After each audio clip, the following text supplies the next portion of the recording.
नमस्कार दोस्तों, स्वागत है आप सभी का ओजांक आईएएस एकेडमी में। माइंड मैप्स की जो हमारी श्रृंखला चल रही है, जिसके अंदर हम बहुत सारे माइंड मैप्स के बारे में डिस्कस करते आ रहे हैं। हर रोज आपको माइंड मैप जो है वो हमारी वेबसाइट पर अवेलेबल हो रहे हैं और उनको समझाने का प्रयास हम हमारी तरफ से आप लोगों के लिए कर रहे हैं। इसी श्रृंखला में आज जिस माइंड मैप के बारे में हम बात कर रहे हैं वो है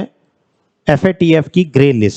लिस्ट जिसके अंदर से अभी रिसेंटली पाकिस्तान को हटते हुए हमने देखा है, जिस वजह से ये ग्रे लिस्ट या FATF जो है वो न्यूज में हमें देखने को मिल रहा है। तो क्या है ये FATF और ग्रे लिस्ट इसकी जो बनी हुई है वो क्या होती है, इसको समझने का प्रयास हम करते हैं। अगर मैं न्यूज की बात करूं तो जर्मनी के बर्लिन में जो अभी 3 दिन का जो अधिवेशन चला था फाइनेंशियल एक्शन टास्क फोर्स का, FATF जिसे हम कहते हैं, उसकी 3 दिन की इस बड़ी मीटिंग में पाकिस्तान को एक राहत मिलती हुई हमें दिखाई देती है और पाकिस्तान को ग्रे लिस्ट से हटाने का फैसला जो है इस मीटिंग में किया गया है। हालांकि ऑफिशियली इसकी घोषणा नहीं की गई है। इसकी घोषणा मोस्ट प्रोबेबली इस साल जो अक्टूबर में इनका पूरा सेशन जो होगा, पूर्ण सेशन जो होगा, उसके अंदर ये डिक्लेयर कर सकते हैं। और अगर मैं बताऊं पाकिस्तान के बारे में तो जून 2018 से ही 2018 से ही पाकिस्तान जो है वो FATF की ग्रे लिस्ट में बना हुआ है। समझते हैं कि ये FATF क्या है और ये ग्रे लिस्ट का मतलब क्या होता है। अगर किसी देश को इस ग्रे लिस्ट में डाला जाता है तो इसके क्या मायने होते हैं, क्या मतलब होते हैं, सारी चीजों को समझने का प्रयास हम करते हैं। फाइनेंशियल एक्शन टास्क फोर्स एक अंतर सरकारी निकाय है, यानी इंटर गवर्नमेंटल, बहुत सारी सरकारों के साथ में मिलकर के काम करने वाला एक सिस्टम, एक निकाय जो है वो हमें देखने को मिलता है, जो 1989 में पेरिस में G7 की जो मीटिंग हुई थी, G7 की समिट जो हुई थी, शिखर सम्मेलन 1989 में पेरिस में चल रहा था, उसके अंदर ऐसे एक फाइनेंशियल एक्शन टास्क फोर्स के गठन करने की बात जो है वो की गई और साथ ही में इसे बनाया गया वहीं पर 1989 में पेरिस के अंदर। इसका समय समय पर अलग अलग रोल जो है वो हमें देखने को मिलता रहा है, लेकिन अक्टूबर 2001 में 9/11 के जो हमले हुए थे अमेरिका पर, जो हम देखते हैं कि वर्ल्ड ट्रेड टावर जो है उसको ओसामा बिन लादेन के द्वारा गिरा दिया जाता है, बहुत सारी मौतें जो है वो हमें देखने को मिलती है। उस हमले के बाद से इसने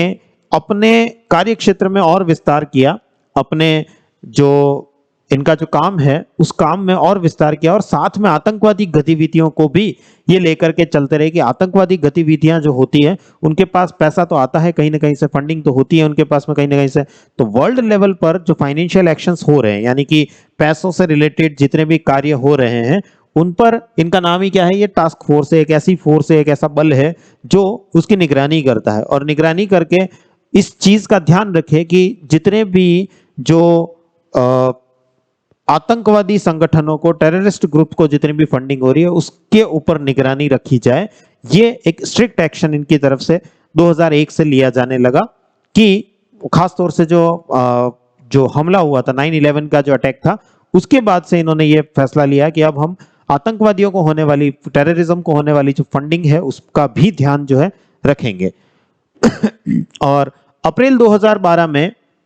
इन्होंने सामूहिक विनाश वाले, बहुत सारे लोगों को एक साथ मार देने वाले जितने भी हथियार होते हैं उनकी भी जो फंडिंग होती है, जहां से खरीद फरोख्त हो रही है, एक बड़ा फंड जहां पर ट्रांसफर हो रहा है, उस पर भी निगरानी रखने का फैसला इन्होंने किया। यानी ये पैसों से रिलेटेड मामले को देखते हैं, कहां से पैसा किधर जा रहा है, कैसे जा रहा है, किन कामों के लिए जा रहा है, वो तो ये देखते ही हैं, लेकिन स्पेशली वो काम जो कि मानवता के विरुद्ध है, जैसे कि आतंकवाद हो गया, जैसे कि बड़े हथियार जो कि मास मैसेकर करने में कैपेबल होते हैं, बड़े नरसंहार करने में सक्षम होते हैं, ऐसे हथियारों की खरीद फरोख्त जो होती है, उन सब पर यह ध्यान रखने का काम भी स्टार्ट करने लगे। 2001 में आतंकवाद संगठनों की फंडिंग को इन्होंने अपने अंदर इंक्लूड कर लिया और 2012 में बड़े लेवल के जितने भी हथियार होते हैं उन सबको भी इन्होंने अपने अंदर इंक्लूड कर लिया। यानी पैसा जब भी इन चीजों के लिए आएगा जाएगा तो उसकी निगरानी ये पूरी तरीके से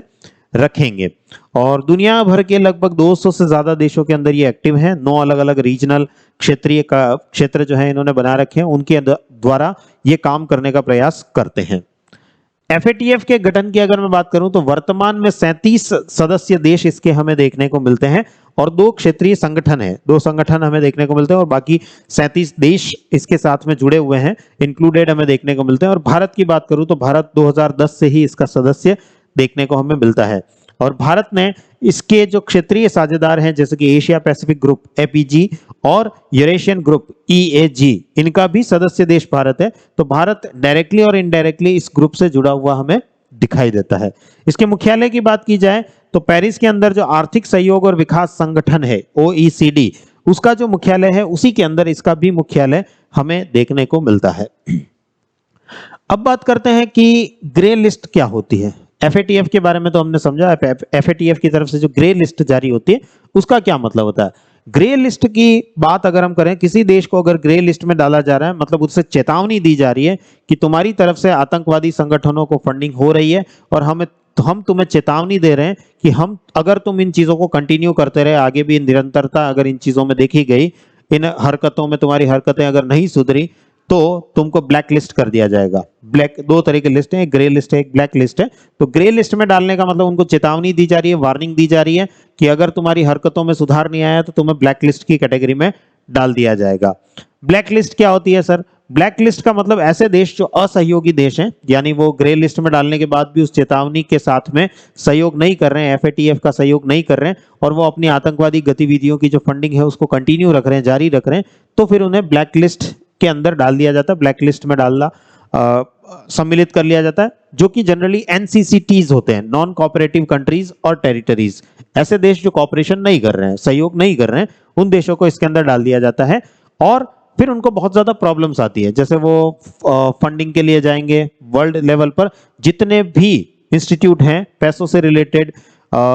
धन से रिलेटेड जितने भी इंस्टीट्यूट हैं, उन सब को ये बता दिया जाता है कि ये देश जो है वो ब्लैक लिस्ट में आ चुके हैं, इनके साथ में पैसे का लेन देन अगर आपको करना है तो आप अपनी जोखिम पे करिएगा, रिस्क बहुत ज्यादा है। पैसा हो सकता है आप इनको किसी विकास के कार्य के लिए देंगे, लेकिन ये उसे आतंकवादियों तक पहुंचा देंगे, टेररिस्ट ग्रुप्स तक पहुंचा देंगे, ऐसी गतिविधियां देखने को मिल सकती है। तो ये आप लोग देख लीजिएगा, मतलब ये कोई बाध्यकारी नहीं है कि इन्होंने ब्लैक लिस्ट में डाल दिया तो कोई दूसरा अंतरराष्ट्रीय संगठन जो है वो इनके साथ में किसी तरह का पैसा लेन देन नहीं करेगा, ऐसा कुछ नहीं है। लेकिन हाँ, ये एक इंडिकेटर के रूप में, एक सूचक के रूप में देखा जाता है कि अगर किसी देश को ब्लैक लिस्ट कर दिया गया है तो जनरली दूसरे जो जितने भी अंतरराष्ट्रीय स्तर पर पैसों से रिलेटेड जितने भी संस्थान हैं वो इनके साथ में किसी तरह का लेन देन नहीं करते हैं, तो ब्लैक लिस्ट में डाल दिया जाता है। वर्तमान में अगर हम बात करें तो ईरान और Democratic People's Republic of Korea, जिसे हम नॉर्थ कोरिया के रूप में देखते हैं, तो नॉर्थ कोरिया और ईरान, इन दो देशों को ब्लैक लिस्ट की कैटेगरी में डाला गया है। एफएटीएफ की एक प्लेनरी नाम की जो है एक बॉडी है जो निर्णय लेने वाली संस्था है। सारे निर्णय जो लिए जाते हैं वो एफएटीएफ की प्लेनरी नाम की संस्था से लिए जाते हैं और साल में 3 बार इनके सत्र होते हैं, वर्ष में 3 बार ये मिलते हैं और अपने अपने निर्णय लेते हुए हमें दिखाई देते हैं। ग्रे लिस्ट क्या होती है? ग्रे लिस्ट जो है उसका मतलब है कि एफएटीएफ ने मनी लॉन्ड्रिंग और आतंकवाद के वित्त पोषण के खिलाफ अपने उपायों की प्रगति की जांच करना जो है निगरानी बढ़ा दी है कुल मिलाकर। जैसे अगर पाकिस्तान को एफएटीएफ की ग्रे लिस्ट में डाला जाता है, मतलब अब तुम्हारी फंडिंग कैसे हो रही है, कहां पर तुम आतंकवादियों को पैसा पहुंचा रहे हो, ये सब चीजें जो है उसकी निगरानी और बढ़ जाती है। एफएटीएफ जो है उन पर और ज्यादा निगरानी रखने लग जाता है, सर्विलियंस जो है बढ़ जाता है उसका, कि कहां कैसे किस तरीके से तुम ये पैसा पहुंचा रहे हो, इन सब चीजों पे ध्यान, उसका फोकस जो है वो बढ़ जाता है। और इसको कई बार बढ़ी हुई निगरानी सूची के रूप में भी जाना जाता है, ग्रे सूची को। और अगर मैं मार्च 2022 तक की बात करूं, मार्च 2022 तक की बात करूं, तो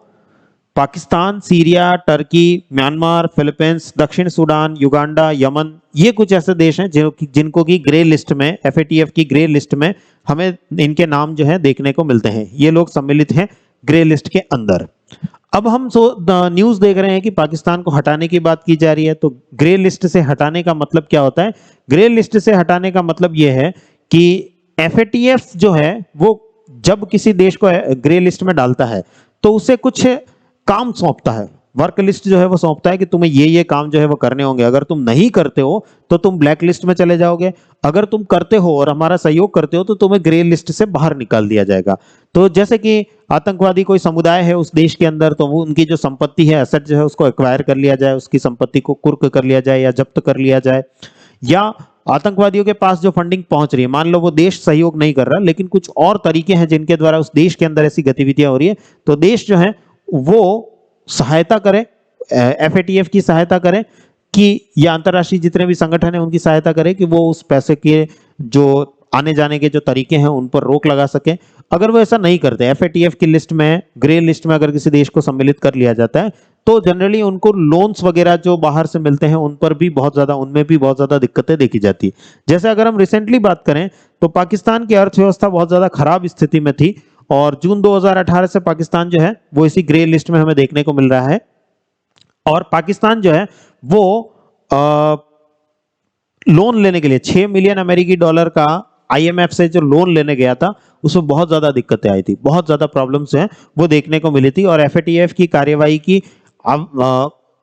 पाकिस्तान को ये कहा गया था, आईएमएफ की तरफ से क्या कहा गया था कि अगर तुम्हें ये 6 मिलियन यूएस डॉलर का लोन चाहिए तो पहले तुम एफएटीएफ की तरफ से जो कार्यवाहियां तुम्हें बताई गई है, 27 कामों की लिस्ट दी गई है, 27 कामों की पूरी एक लिस्ट सौंपी गई थी पाकिस्तान को, वो सारे के सारे काम पहले करके दिखाओ, जब तुम ये सारे काम करोगे तब तुमको आईएमएफ की तरफ से लोन जो है वो सैंक्शन हो पाएगा। यानी एफएटीएफ की जो ग्रे लिस्ट है वो एक बहुत बड़ा रोल प्ले करती हुई, एक बहुत बड़ी भूमिका अदा करती हुई दिखाई देती है। अंतरराष्ट्रीय स्तर के जितने भी लेन देन होते हैं, चाहे लोन दिया जाए चाहे लोन लिया जाए, उसके अंदर एक बहुत बड़ी भूमिका इस लिस्ट की हमें देखने को मिलती है। अगर पाकिस्तान की बात करें तो पाकिस्तान जो है सबसे पहले वर्ष 2008 में इसे ग्रे लिस्ट में डाला गया था, उसके बाद फिर इसे बाहर निकाल लिया गया था 2008 में ही, फिर 2012 से 2015 तक ये लिस्ट में था, 2012 में सम्मिलित हुआ था, 2015 में निकाल लिया गया था, वापस जून 2018 से ये अभी तक जो है ग्रे लिस्ट में बना हुआ है 2022 तक। अब जाकर के इसको निकालने की बात जो है वो की जा रही है, यानी बार बार ये ग्रे लिस्ट में सम्मिलित हो जाता है, बार बार इसे गतिविधियां करता है, आतंकवादियों को वित्त पोषण की गतिविधियां करते हुए दिखाई देता है। और फिर एफएटीएफ की तरफ से या अंतरराष्ट्रीय समुदायों की तरफ से जब इस पाकिस्तान पर दबाव बनता है तो वो कुछ ऐसे काम करके दिखाता है कि हाँ हम एफएटीएफ का सहयोग कर रहे हैं, और बाद में उस लिस्ट से निकल जाता है, फिर कुछ समय बाद फिर से उसी लिस्ट में सम्मिलित होता हुआ हमें दिखाई देता है।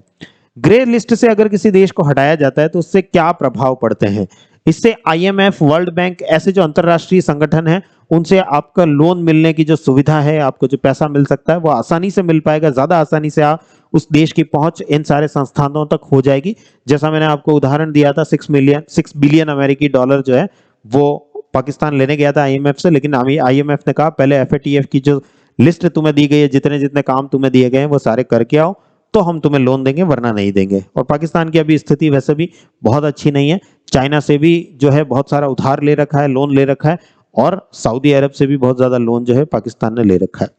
तो ये पूरी कहानी जो है वो हमें एफएटीएफ के बारे में और उसकी ग्रे लिस्ट के बारे में देखने को मिलती है। आई होप कि आपको ये पूरा माइंड मैप जो है वो बहुत अच्छे से समझ आया होगा।